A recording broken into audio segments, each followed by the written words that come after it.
Hi, I'm Kristin Gutierrez, your host for Women in Localization's Ask the Expert series. And today I'm joined by Lelani Craig. Hello, Lelani. Hello. Tell everybody a little bit about you. Okay. My name is Lailani Craig. I am the owner and CEO of Carve International Language Services. I'm also involved in the industry, heavily involved in the industry.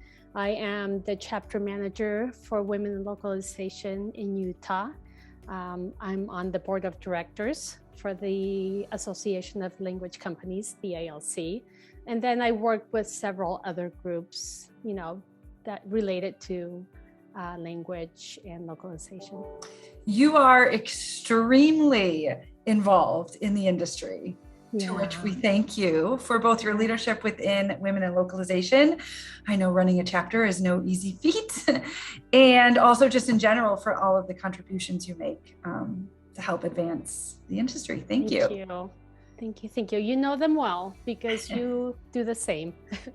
How did you get started in the industry, and what's a little bit about your background? I am half Argentinian, half American by birth, in the sense of my parents. My dad's American, my mom is from Argentina, but I was born and raised in Argentina. So I consider myself to be Argentinian because I was born there. We moved to the US when I was in junior high, and we moved to a very small farming town in Idaho. Not because my parents were in farming, but because that's where life led my parents.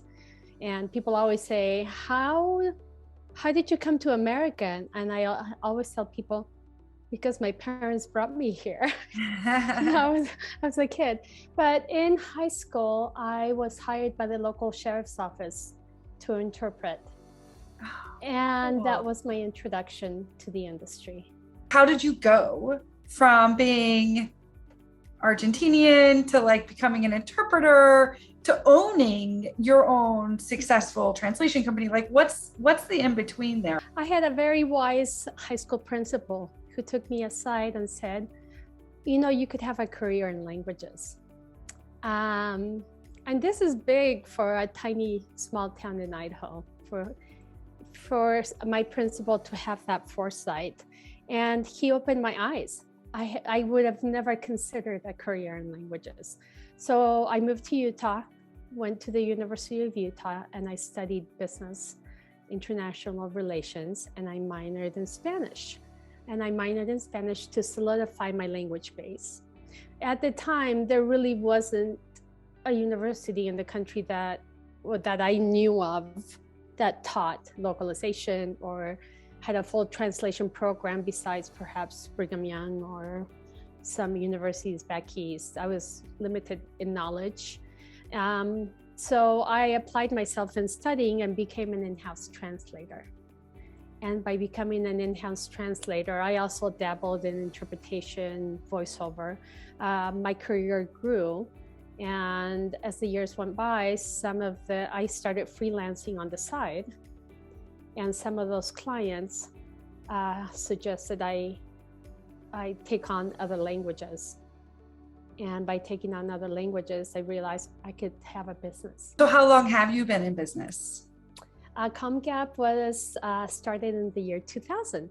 Okay. It's a very easy anniversary to remember. Yes. Well, congratulations on your 22nd year. Thank you.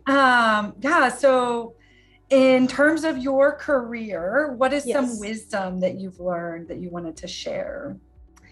Early on in Carve as a company, I started learning about CAT tools, and I started hearing people talking about the incredible software that could help you. So I dove in and started researching. And mind you, this was, early on in the usage of internet, but it was fully available.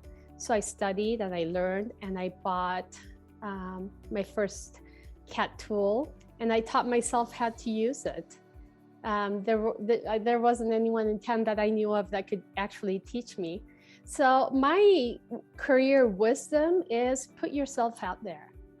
You cannot sit back and wait. You have to go out and learn and research and find out what's going on, become involved, keep your ears open. Don't limit yourself to what you know today. Just know that that's just for today. Mm-hmm. Tomorrow, you have to learn something new. And after that, keep growing. That's the only way you grow. Otherwise, you'll follow this tiny little narrow path and one day find yourself completely lost.